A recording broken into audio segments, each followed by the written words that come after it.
This church of San Gregorio Magno al Cielo, meaning St. Gregory the Great, toward the heavens, and the adjacent Benedictine monastery here, rests on a property once owned by the saint's family. Now, after the death of his father, Gregory built the church here and the monastery between 575 and 581. Now, outside the right transept of this church is the cell where St. Gregory actually lived, just right here behind me, behind that grill. And also here is a seat, actually a papal chair, a throne, which he once sat in. It's made of stone and, as you could see, quite accessible. Also in the left nave, in the Salviati Chapel, is a very old fresco of the Madonna, which allegedly miraculously spoke to Pope Gregory. Now, from this monastery, St. Augustine of Canterbury and his companions were sent out by Pope Gregory in 586 to proclaim the gospel to the British Isles.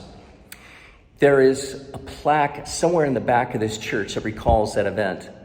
Now, Gregory's father was named Gordianus, and he was a senator and a prefect of Rome.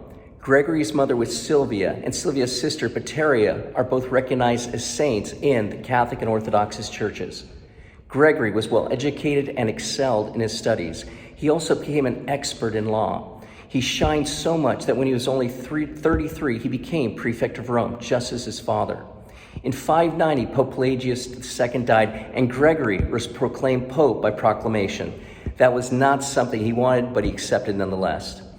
Now, Gregory made changes to the Mass, some of which remain to the day, such as the position of the Our Father.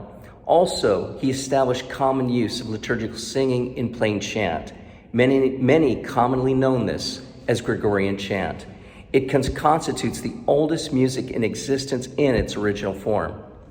Now, Pope Gregory, interestingly enough also, he was well known for his alms to the poor and gave quite generously of the riches given to the church. He actually made it clear to the clergy that it was their duty to relieve the distress of the poor, and he ordered them to go into the streets and find the poor and to feed them in person.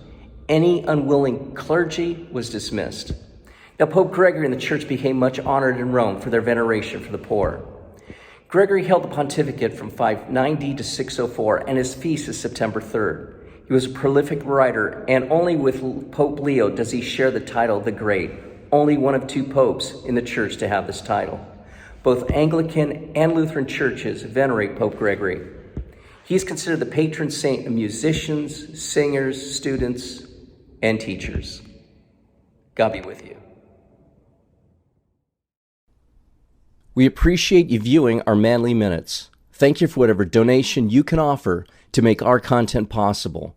Go to themensacademy.org/donate. Thank you.